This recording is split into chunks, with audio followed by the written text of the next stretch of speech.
dapatkan bahwa ternyata per hari ini nama Pak Kadis sudah masuk dalam daftar caleg. Iya. Kan begini Pak, Ya. usia orang 60 tahun. Ya. Menurut WHO, Ya.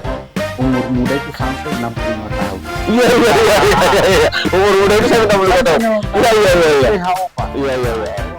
Jadi begini, saya sekarang sekalipun nanti sudah lepas ya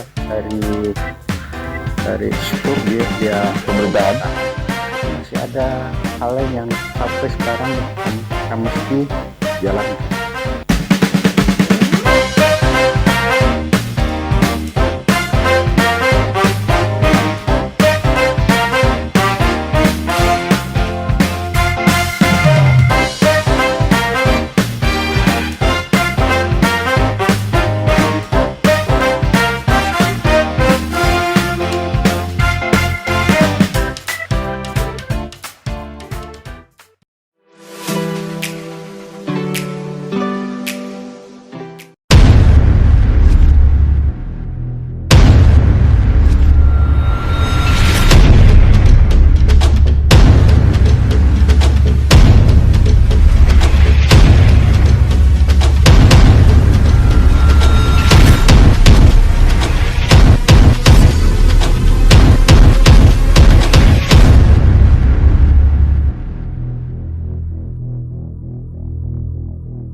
Assalamualaikum warahmatullahi wabarakatuh.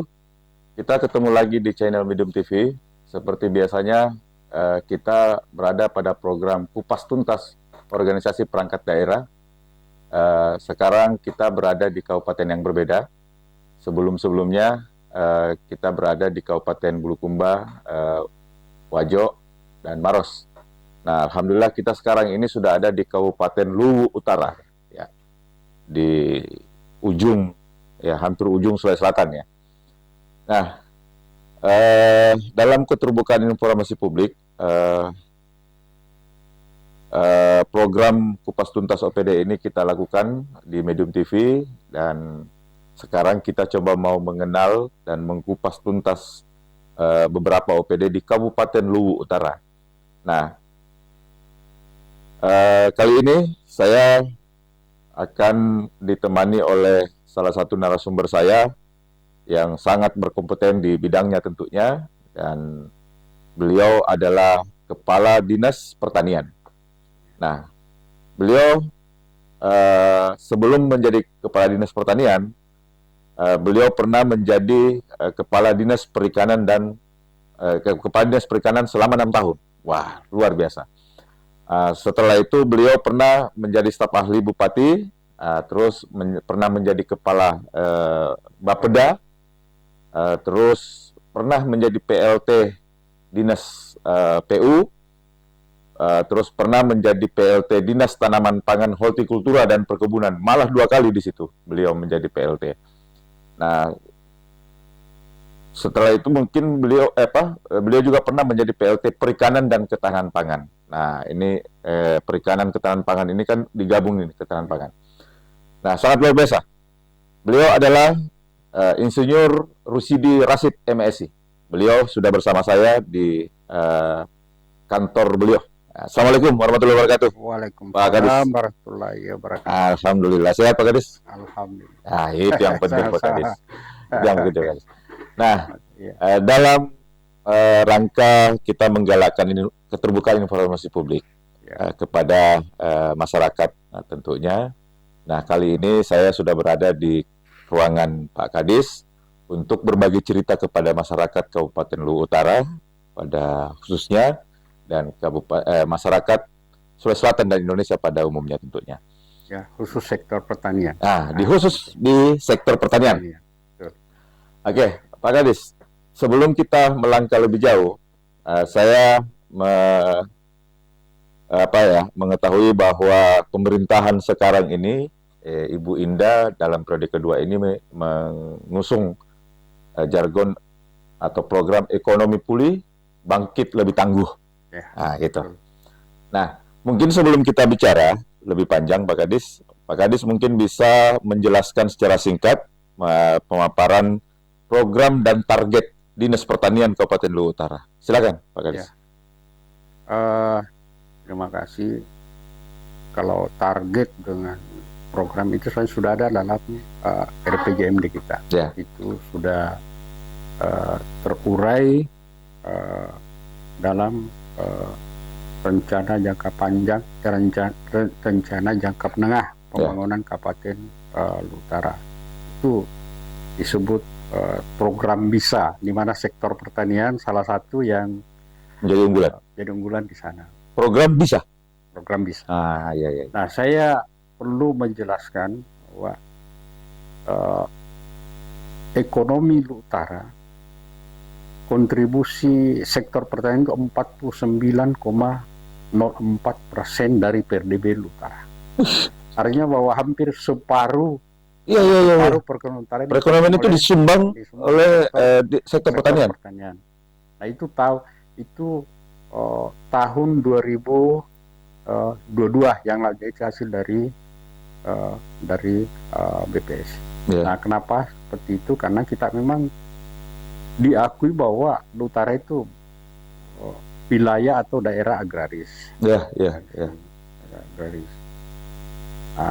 Sementara masyarakat yang bergerak pada sektor ini kurang lebih 80%. 80% penduduk Luwu Utara. Itu pertanian dalam arti luas ya. Nah, kalau berbicara komoditas, jadi ini Ibu Bupati di setiap kadang-kadang di setiap kesempatan dia selalu mengatakan begini tentang komoditas kita. Kakao lestari, sagu abadi, padi berkelanjutan, kopi berkualitas. Anunya filosofinya itu? Filosofinya artinya bahwa komoditas ini itu tidak akan pernah hilang dari Luwu Utara. Akan pernah. Jadi apapun dilakukan untuk mempertahankan, meningkatkan komunitas unggulan. Ini salah satu komunitas unggulan Utara. Nah, Luwu Utara juga, jadi sampai sekarang saya juga ingin menyampaikan begini. Luwu Utara ini sampai sekarang masih salah satu kabupaten penyangga beras di Sulawesi Selatan. Oh ya? Ya, selain seperti Bosowa, kemudian Sipilu, Luwu Utara termasuk salah satu penyangga kabupaten penyangga untuk ketahanan pangan. Ya. Kenapa? Setiap tahun rata-rata tahun 2022 yang lalu, ini hasil data kita, Luwu Utara itu surplus 90.000 ton. Surplus 89 ton. 90.000 ton. 90.000 ton. Iya. Nah, ini jadi salah satu Luwu Utara itu menyuplai kebutuhan beras di luar daerah. Terutama daerah Kalimantan. Nah, sementara sekarang kalau kau bicara sagu ini kan sagu ini kan hanya ada di daerah Luwu Raya. Khususnya Luwu Utara dengan Luwu Timur. Nah, ini juga kita harus pertahankan, sekalipun sagu itu masih dianggap tanaman liar, belum dibudidayakan, tapi kami di Luwu Utara itu sudah berupaya bagaimana supaya ini sagu menjadi salah satu komunitas budidaya. Kita sudah mencoba. Bahkan seorang peneliti dari Jepang, Pak Prof. Ososawa, itu melakukan penelitian di sini terkait sagu. Membuat salah satu demplot budidaya kebun sagu di Utara. Nah, ini bisa menjadi pemicu untuk masyarakat kita, terutama di daerah-daerah pesisir,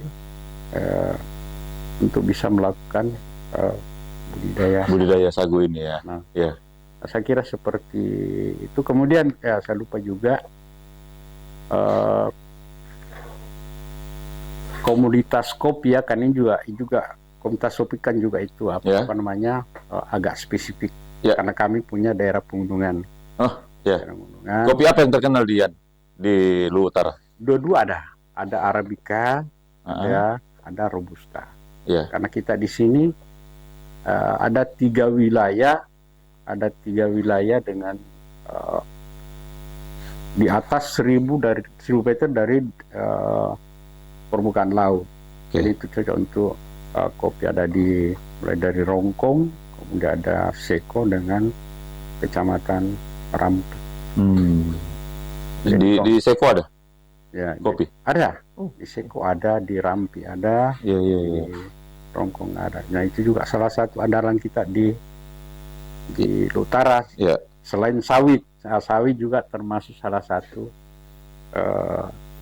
komoditas andalan kita di Utara ya. Nah, saya kira secara umum seperti itu gambaran terkait dengan komoditas kita di Utara. Ya. Makasih Pak Kadis. Nah, saya rasa masyarakat sudah mendengarkan penjelasan secara singkat Pak Kadis. Nah, ini ada beberapa pertanyaan yang coba kita sampaikan ke Pak Kadis, dan ini kita himpun dari beberapa elemen di Kabupaten Luhut Utara.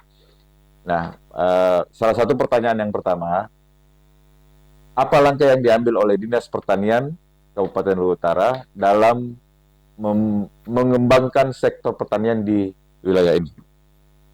Ya, jadi begini. Sekali lagi bahwa semua harus mengacu kepada RPJMD kita. Ya, oke. Nah, jadi kita ke RPJMD. Nah, tentunya langkah apa yang kita akan lakukan itu sudah masuk dalam rencana strategis OPD atau ada di rencana strategis Dinas Pertanian Kabupaten Utara. Nah, itu yang kita harus mengacunya ke sana. Ya. Nah, ada beberapa program yang kami lakukan, hanya program-program yang bersifat strategis ya. Strategis. Yang pertama tentunya ini penting, ini agak penting itu. Yang pertama itu kesesuaian lahan dulu. Yang bisa kita lakukan, karena katakanlah misalnya begini, di Utara ini tidak cocok kedelai Pak. Tidak cocok. Sekalipun kami dikasih bantuan, kami tidak. Karena ini kedelai itu komoditas yang tidak cocok dengan curah hujan yang tinggi. Nah, sementara kita Utara curah hujan tinggi. Curah hujannya agak tinggi. Nah, kemudian juga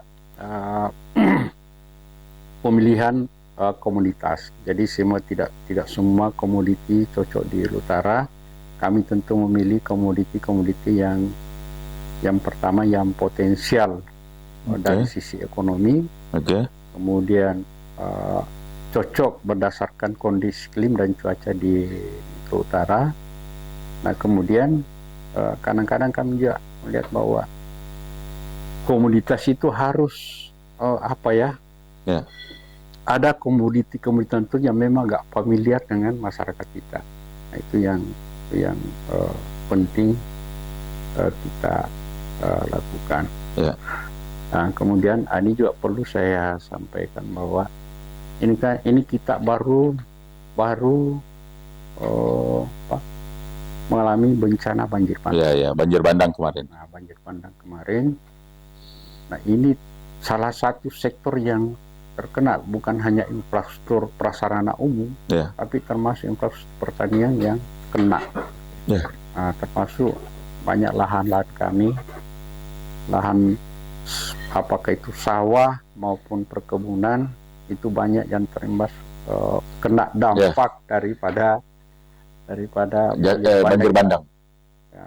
Jadi tahun lalu, setelah banjir sampai tahun lalu itu ada kurang lebih 1.000 hektar lebih kita lakukan rehabilitasi. 1.000 hektar lebih? Dampak banjir bandang kemarin? Ini yang artinya lahan-lahan pertanian. Lahan-lahan pertanian ya? Lahan pertanian itu ada kurang lebih 1.000 hektar? 1.300-an kalau tidak salah. Itu kena dampak. Nah, itu yang kita harus rehab kembali. Jadi kami turunkan alat, kemudian perbaikan lagi.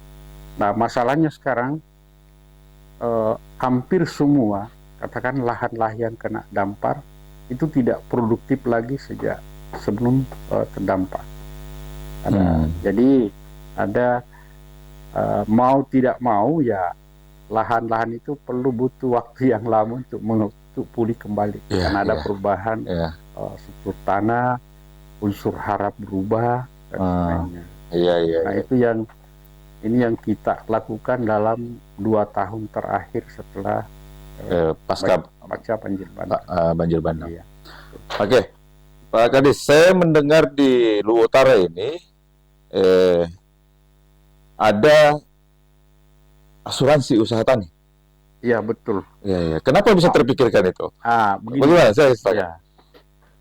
Itu AUTP, asuransi usaha tani. Sebenarnya AUTP ini, ini kita sharing dengan pemerintah pusat. Oh iya. Itu tahun 2021 kalau tidak salah. Ini kan pemerintah pusat kan program ini. Nah, kita ini juga kita menyambut baik. Tahun 2021 kalau tidak salah itu dari jatah provinsi yang 14.000 itu 7.000 kami ambil, Pak. Dari 14.000? Dari 14.000 kota yang diberikan oleh Sulawesi Selatan, kami Utara ambil 7.000 kota. 50%? Ya, 50% itu 7.000 hektar. Nah, ini sebenarnya kan asuransi ini sudah lama. Sudah lama. Hanya masalahnya kesadaran petani kita untuk mengasuransikan lahannya itu masih kurang. Pemda turun tangan. Jadi AUTP ini dianggarkan di pemerintah daerah. Dianggarkan di pemerintah daerah, AUTP ini? AUTP. Pemda menganggarkan untuk petani kita. Karena kalau mengharap dari petani kita biasa mungkin pikir-pikir, tidak ada uang, daripada sementara kita artinya tidak full, kita sharing dengan pemerintah pusat, kita ambil, peluang ini kami ambil. Jadi pendanaan untuk membayar polis asuransi itu pemerintah pusat bekerjasama dengan pemerintah daerah. Jadi APBN dengan APBD. Wah, luar biasa. Itu dialokasikan? Dialokasikan di APBD kita di Dinas Pertanian. Dinas Pertanian. Tahun ini juga masih. Tahun ini masih. Ya, bahkan ini tahun bukan hanya AUTP, masuk juga AUTSK, asuransi usaha ternak sapi dan kerbau. Masih juga? Masih juga.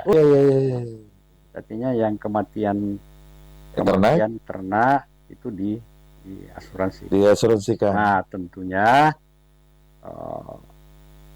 yang memperoleh asuransi misalnya seperti apa, nah itu tentu ada tim. Ada kriteria yang harus. Termasuk yang pemberian asuransi Jasindo, kami turun bersama-sama.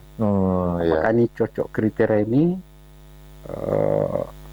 mendapatkan asuransi atau tidak. Nah, secara teknis saya kira ada di staf kami yang terus ada juga sebutan jasa sitani. Apa maksudnya? Jasa sitani. Jasa sitani itu sebenarnya itu itu salah satu semacam inovasi dari teman-teman penyuluh kami. Jasa sitani itu Apa maksudnya itu? Apa dampaknya kepada teman-teman petani di Utara? Pelayanannya kah atau apanya? Ya, karena ini jasa sitani ini inovasi dari teman-teman penyuluh. Jadi paling tidak ini motivasi untuk petani kita untuk jadi lebih pada pengembangan SDM petani. Gitu ya. Jadi intinya teman-teman penyuluh ini betul-betul fokus untuk mengembangkan SDM dan pengetahuan teman-teman petani Makanya pernah jadi di BPP kita, BPP Tanah Lidik tahun Ya. 2021 kalau tidak salah, itu memperoleh penghargaan tingkat nasional sebagai BPP terbaik. Iya, iya, iya. Nah itu, nah salah satu inovasinya yang tadi. Jasa Sitani ini. Iya, iya, iya, iya, luar biasa, luar biasa. Oke, Pak Kadis. Nah, ini coba kita coba berikan informasi ke masyarakat Luhut Utara pada khususnya. Apa sih jenis tanaman pangan yang paling cocok untuk dikembangkan di Kabupaten Luhut Utara ini sebenarnya? Ya, jadi begini. Berlebihan kalau saya katakan semua cocok, ya. Ya. Nah, tapi ada berapa yang kecuali tadi, yang pasti bawa tanaman Kedelai itu tidak bisa. tidak cocok. Jadi tanaman-tanaman yang paling cocok, yang paling cocok atau yang paling cocok, yang pertama itu tentu padi.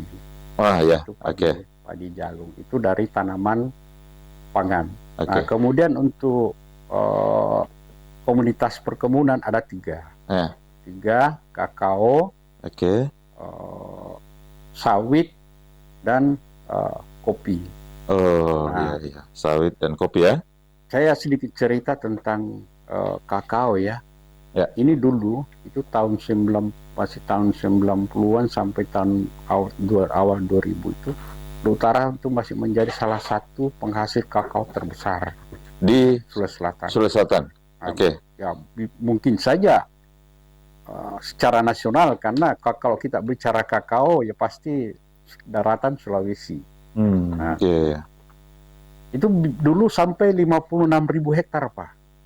Di Utara. 64. 56.000 hektar. Oh, iya. 56.000 hektar ya. Nah, tapi kan pernah itu akhir tahun 2000, akhir tahun 2009 kalau 2009-2010 itu kan terjadi serangan PBK. Iya, hama. Serangan hama. Itu hampir semua kakao kita di Utara. Nah, sekarang kita sedikit demi sedikit bangkit lagi. Nah, sekarang tahun ini itu bisa sampai kembali ke 38.000 hektar. Masih sulit mencapai yang pertama itu ya. Pertama itu. Iya. Sekarang masih 38 ya. Sekarang yang produktif. Ya pernah sampai 20, hanya lebih 20.000 hektar, tapi tahun demi tahun kita tingkatkan itu hanya sampai 38.000 hektar. Sampai hari ini. Iya, itu juga karena nah, kakao ini termasuk, boleh saya dikatakan, komoditas yang dikeroyok berbagai pihak. Kami banyak bekerja sama dengan lembaga CESA, lembaga LSM Ya. Ada pernah masuk MCI, kemudian ada PT Mars, Olam, Swiss Contact, Lei, pernah semua bekerja sama. Nah, sekarang ini malah ada program Ikrab dan aktif itu kita kerjasama dengan Rainforest Alliance dengan Ikrab dari Bogor. Iya. Nah, kemudian itu kakao. Nah, sekarang yang mengalami peningkatan pesat ini sawit. Oh ya. Oke. Nah, ini mungkin karena harga sawit membaik. Ya. Nah, kemudian dari sisi budidayanya juga tidak terlalu rumit. Begitu ditanam, tumbuh, selesai enggak. Ya, enggak perlu pemeliharaan apa segala macam ya. Iya. Berapa hektar sekarang? Sekarang ini luas kita kurang lebih 28.000 hektar. Nah, ini juga kenapa sawit ini kan salah satu komoditi yang paling rakus ya, dalam tanda kutip ya, menyerap air itu. Iya. Nah, sementara kita punya intensitas hujan di sini tinggi ya. Tinggi. Sungai-sungai juga banyak, sehingga salah satu komoditas yang cocok itu sawit itu ya. Nah, cuma kadang-kadang begitu, kalau harga lagi turun, petani kita biasa cepat sekali ganti komoditas. Iya. Di situ. Itu dinamikanya. Dinamikanya. Kemudian saya seperti tadi, kalau dataran tinggi itu kopi ya. Oke. Nah, kalau tanaman lain hortikultura, itu ya salah satu andalan kita itu durian. Oh iya, Ya, oke. artinya kan kalau orang bicara durian Palopo ya sudah termasuk utara. Ya, ya orang bilang durian, Orang dari durian Palopo, dulu, durian Palopo ya. ya, dari Iya, Palopo iya, iya, itu iya. termasuk Betul, betul, betul. utara. Kemudian, nah sayuran sementara kami kembangkan sayuran di daerah Rongkong. Jadi kami rencanakan satu kecamatan itu kecamatan Rongkong itu nanti khusus untuk hortikultura sayuran, terutama bawang putih dengan cabai. Nah itu kita sudah kembangkan sekarang. Nah saya kira itu 3 ya selain ternak ya. Ternak, ya itu lain. Oke. Ya itu Pak Kadis, keunggulan kita. Nah ada lagi pertanyaan yang dari beberapa elemen ini. Bagaimana Dinas Pertanian mendukung petani lokal dalam menghadapi perubahan iklim dan bencana? Iya. Bencana alam ini. Ya, ya. Bencana Ini menjadi pertanyaan dan keresahan masyarakat lu utara ya. Ya, iya. Bagaimana? Silakan. Iya. Jadi begini. Tadi kan saya sudah salah satu yang pekerjaan berat kami yang pertama itu bagaimana mengembalikan, memulihkan mental petani kita setelah terkena bandang banjir kemarin. Itu yang pertama. Jadi fokusnya ketika lahannya terendam, tertimbun lumpur, nah itu kan petani kita kadang-kadang apa ya? Ya nah, frustasi lah. Itu yang harus kita pulihkan dulu. Ya. Kita pulihkan petani dulu bahwa apa yang terjadi, suka tidak suka kita harus terima, tapi kita harus bangkit kembali. Nah makanya di ulang tahun yang lalu supaya itu tadi Lu Utara harus pulih dan bangkit lebih tangguh. Nah itu dasarnya. Ya itu salah satu motivasi petani kita untuk bangkit kembali. Dan alhamdulillah ya petani kita demi sedikit sudah melakukan penyesuaian yang tentu dengan dorongan dari pemerintah untuk mengembalikan bagaimana sektor pertanian tetap menjadi andalan perekonomian kita di Kabupaten Utara. Nah, apalagi dengan sekarang ini perubahan iklim itu kan, iklim sekarang ini perubahannya sangat ekstrim, Pak. Ya betul. Sudah sangat ekstrim. Jadi kadang-kadang seperti misalnya itu dengan perubahan cuaca yang iklim yang ekstrim ini, kadang-kadang kita sulit memprediksi katakanlah jadwal tanam misalnya, kondisi seperti ini. Karena itu juga yang kadang-kadang menjadi pekerjaan berat kami di sini, karena hal-hal seperti itu kan kami tidak katakanlah itu di luar hal-hal di luar kesanggupan kita. Itu kadang-kadang itu yang harus di luar kendali kita ya, kita harus hadapi. Tapi yang pasti bahwa jangan membiarkan petani kita putus asa dengan kondisi yang ada. Oke. Itu yang kita lakukan. Pak Kadis, coba kita keluar sedikit dari bidangnya Pak Kadis. Pertanyaannya begini. Apa yang ada dalam pikiran Pak Kadis ketika mendengar nama Indah Putri Indriani? Begitu muncul nama itu yang tergambar dalam saya seorang perempuan yang cerdas. Ya, cerdas. Apalagi itu ketika nama itu muncul. Jadi Ibu Indah itu kan mulai tahun 2010 ya. Ya, 2010. 2010 itu wakil bupati, kemudian 2 periode menjadi bupati. Jadi salah satu sebenarnya kelebihan beliau itu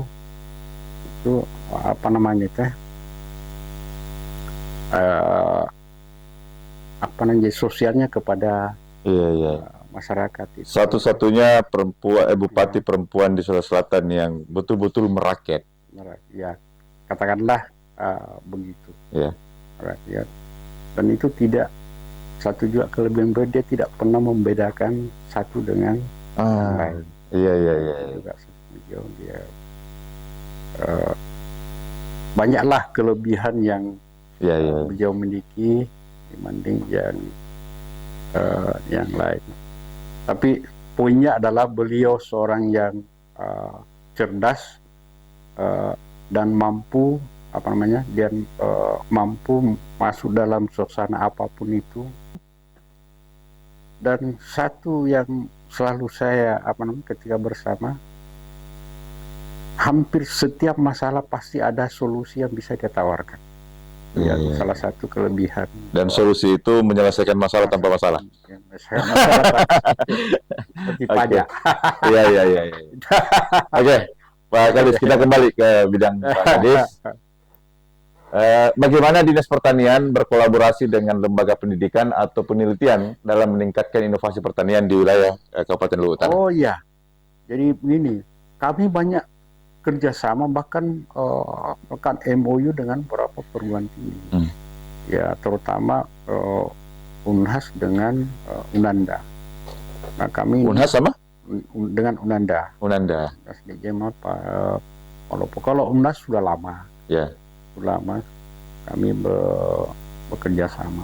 Sekarang ini dari UNAS, sekarang UNAS salah satu yang kerjasama kami dengan UNAS itu mencetak petani-petani milenial. Iya. Itu salah satu yang kami kerjasama dengan UNAS. Program nyata atau kegiatan nyata dilakukan itu adalah membuka penangkar benih untuk mendapatkan penangkar benih berkualitas. Jadi bahkan kami kerjasama dengan jadi Unhas, Pemda Utara, pencetak petani milenial dengan pemerintah Taiwan. Oh ya? Iya. Nah kemudian dengan Unanda itu juga kami banyak kerjasama dengan Unanda terkait dengan komunitas kakao dengan jeruk. Sekarang ini Unanda lakukan penelitian bagaimana mengembalikan kejayaan jeruk Malangke. Nah, jeruk Malangke. Iya. Kami kerjasama dengan Unanda. Sekarang mereka masih melakukan penelitian. Oke. Semoga bisa mendapatkan hasil yang bagus. Nah, pertanyaan ini, Pak Kadis. Apa strategi Dinas Pertanian untuk mendorong diversifikasi pertanian dan mengurangi ketergantungan pada satu jenis tanaman? Nah, ini kan menjadi karena biasanya kalau sudah mulai turun harga lagi, ganti lagi gitu kan. Nah, bagaimana strategi itu yang jadi begini. Di Luwu Utara ini karena apa ya? Saya selalu mengatakan begini, di Luwu Utara ini karena kita punya daerah curah hujan yang tinggi, biasanya itu muaranya hanya dua. Kalau tidak menjadi rahmat, menjadi bencana. Iya, betul. Kalau tidak menjadi rahmat, nah kami bagaimana curah hujan yang tinggi menjadi rahmat untuk Luwu Utara, tentu ini ada dengan petani kita. Nah menyikapi ini, petani kita tadi dengan curah hujan yang tinggi, tanah yang subur, itu membuat petani kita terlalu gampang untuk melakukan alih fungsi. Nah, karena dalam jangka tidak terkatakan saja begini, begitu harga turun, tidak bersahabat lagi, tebang lagi, ganti lagi. Nah, kenapa mereka cepat mengganti? Itu kan dalam waktu cepat bisa di sini kalau kita tanam sawit umur 1 tahun 8 bulan Pak sudah berbuah. Kakao juga begitu. Beda daerah lain agak butuh lama jadi tidak berani tebang. Sini tak berani sekali mengganti lahan. Nah sebenarnya kan ini kan tidak boleh terjadi sebenarnya. Betul. Ini tidak boleh terjadi. Tapi kita kadang-kadang kecolongan atau mau diapa karena tidak ada juga regulasi sebenarnya terkait dengan pelarangan mengganti alih fungsi itu sudah ada. Tapi yang paling ini karena memang sudah ada undang-undangnya itu perlindungan lahan sawah beririgasi teknis. Nah, Kalau itu ketat, tidak boleh. nggak boleh ganti Nggak ya, boleh. ya. Hanya lahan-lahan sawah yang beririgasi sama sekali Tidak bisa tidak bisa dialihfungsikan. dialihfungsikan. Iya, iya, Nah, iya. itu yang sementara. Nah, di sini sebenarnya kalau utara lebih pada alih fungsi komoditas. Jadi kalau misalnya bahwa tidak sama ya, kalau kota-kota besar itu kan alih fungsi dia itu alih fungsinya dari lahan pertanian ke perumahan. Iya, iya, iya. Nah, kalau di sini tidak seperti itu. Alih fungsinya itu dari komoditas lain. Iya, iya. Katakanlah misalnya tebang kakao ganti sawit. Ya, Nah, betul. Itu yang lebih banyak di sini. Lebih banyak ya. Okay. Sawit misalnya mulai ganti lagi nilam. Okay. Nilam habis ganti lagi jeruk. Okay. Nah, itu yang terjadi di sini. Nah, karena petani kita sebenarnya lebih melihat pada nilai. Pada nilai. Nah, ini yang kami harus tanamkan petani bahwa persoalan harga nilai komoditas itu sebenarnya sesuatu yang fluktuatif. Nah, jadi kami berusaha meyakinkan petani ketika turun harga dengan komoditas yang memang cocok supaya jangan diganti, karena persoalan harga itu ya fluktuatif ya, tidak beda dengan struktur tanah. Nah, karena struktur tanah kita bahwa memang komoditi ini harus cocok. Jadi sekalipun ketika itu misalnya harga turun, kita berusaha jangan tebang, jangan ganti, karena pada saatnya nilainya akan membaik lagi. Pak Kadis, ini hasil dari penelitian kita di Medium TV. Ya. Setelah menjadi Kepala Dinas Perikanan 6 tahun, setelah menjadi staf ahli Bupati, menjadi Kepala Bapeda, pernah menjadi PLT Dinas PU, PLT Dinas Tanaman Pangan, Hortikultura, Dinas PLT Perikanan dan Ketahanan Pangan. Kami dengar bahwa sedikit lagi Pak Kadis sudah mau pensiun. Purna bakti. Iya. Gitu.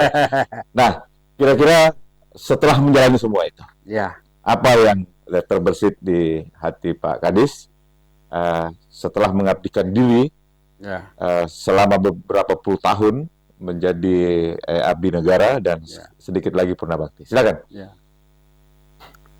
Sebenarnya begini, dalam hidup itu namanya purna bakti tidak ada. Oh, iya. Oke. Pengabdian pada satu tempat itu yang bisa berakhir. Iya. Jadi katakanlah saya PNS ya. PNS. Ya tentu saya insya Allah Agustus ini sudah masuk masa pensiun Pak. Iya. Oh iya. Agustusnya artinya sudah purna bakti selesai. Itu artinya purna bakti dalam sebuah struktur yang namanya pemerintahan. Tapi harus pengabdian tidak harus berhenti. Iya. Jadi Pak Kadis mau bilang bahwa purna bakti itu hanya berlaku sebagai status ASN, tapi pengabdian untuk masyarakat tidak berhenti di situ. Tidak berhenti di situ. Iya. Nah, bisa saja kita mengambil peran katakanlah di lain tempat, lain struktur yang lain. Iya. Kita ambil ruang berbeda. Ruang berbeda. Tapi pengabdian itu tidak harus berhenti sampai akhir hayat. Iya. Dan Medium TV, teman-teman Medium TV, tim Medium TV itu sudah mendapatkan beberapa berita di bawah, kita dapatkan bahwa ternyata per hari ini nama Pak Kadis sudah masuk dalam daftar caleg. Iya. Dan itu salah satu. Itu salah satu ya. Salah satu pilihan untuk tidak berhenti mengabdi untuk rakyat.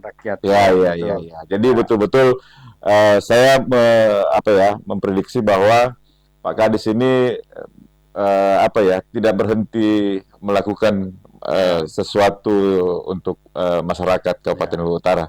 Makanya tidak berhenti hanya pensiun itu tidak Ya, membatasi tidak membatasi. ya untuk berbuat melakukan yang terbaik untuk masyarakat.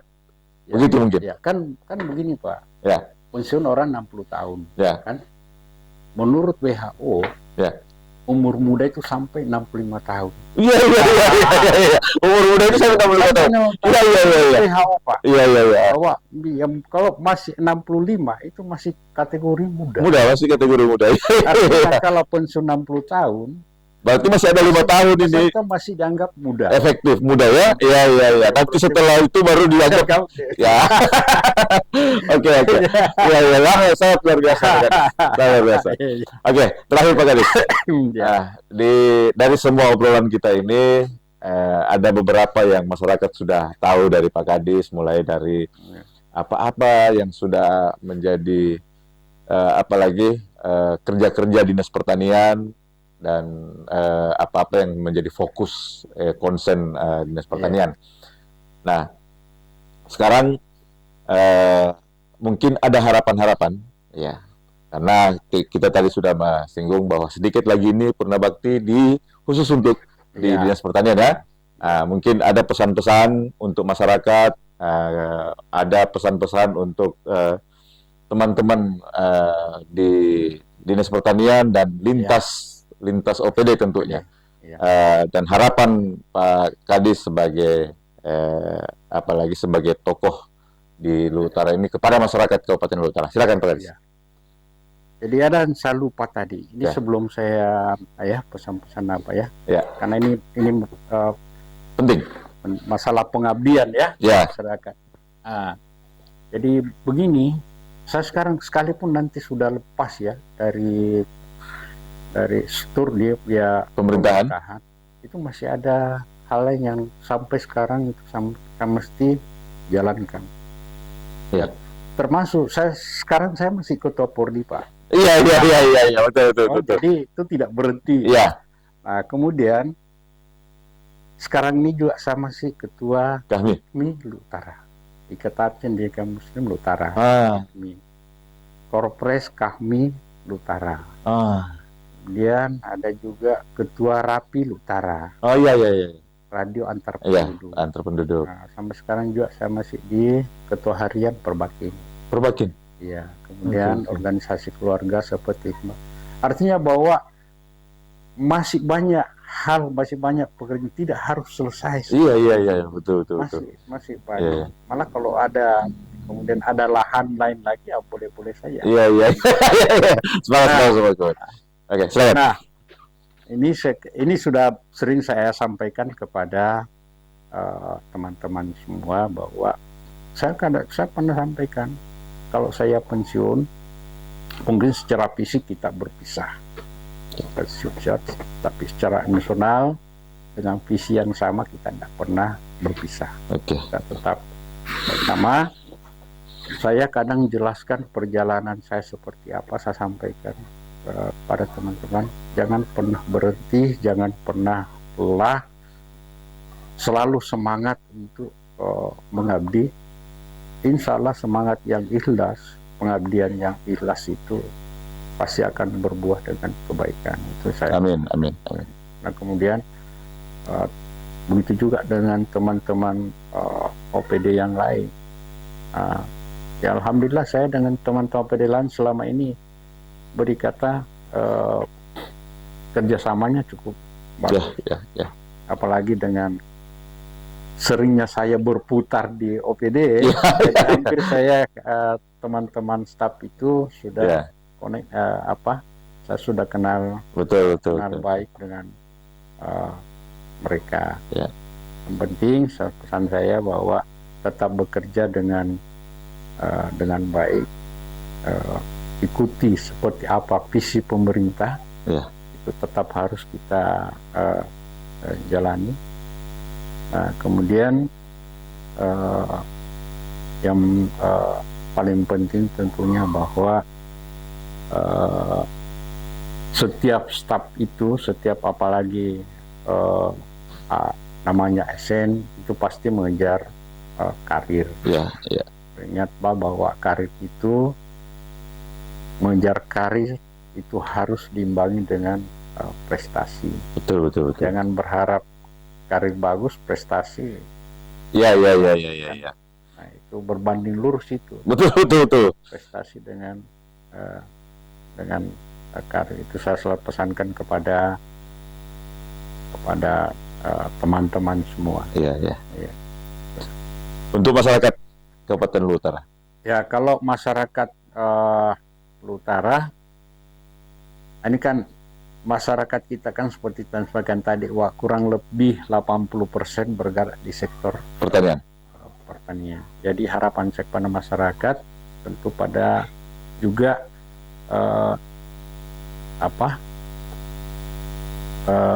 tidak lepas dari peran-peran mereka terhadap sektor pertanian. Nah, makanya saya selalu menyampaikan setiap saya bukan seperti Tudang Sipulung ketemu dengan petani, selalu saya menyampaikan bahwa yang harus kita capai adalah bagaimana mewujudkan pertanian utara menjadi pertanian yang tangguh dan mandiri. Dan saya sampai mari kita bersama-sama untuk mewujudkan itu. Selalu sampaikan kepada para petani. Iya. Dan saya yakin sekali Pak Kadis bahwa muka ini tidak akan dilupa oleh petani. Insya Allah. Oke, makasih banyak. Kita sudah ngobrol panjang dan saya sudah diberi waktu untuk ngobrol-ngobrol dalam program Kupas Tuntas OPD ini. Terima kasih Pak Kadis. Kita sudah ngobrol panjang sama Kadis Pertanian Kabupaten Luwu Utara. Ada beberapa yang harus garis bawahi. Pertama, ternyata di tahun 2022 dengan tangan dingin Pak Kadis Pertanian, Kabupaten Luwu Utara ini surplus tanaman pangan sampai 90.000 ton. Ya, itu sangat luar biasa. Nah, terus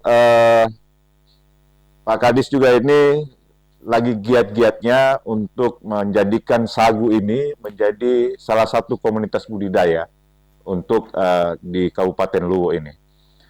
Nah, yang paling perlu kita ingat bahwa pesan beliau itu pengabdian dalam hidup ini tidak ada purna baktinya. Tapi pengabdian itu terus berlanjut dan banyak ruang-ruang yang bisa dipakai untuk berbuat dan menyuguhkan yang terbaik untuk masyarakat di sekitar kita. Terakhir, untuk teman-teman ASN, Anda mengejar karir harus dibarengi dengan prestasi yang bagus. Terima kasih, kita akan ketemu dengan OPD yang berbeda, dengan waktu yang berbeda. Assalamualaikum warahmatullahi wabarakatuh.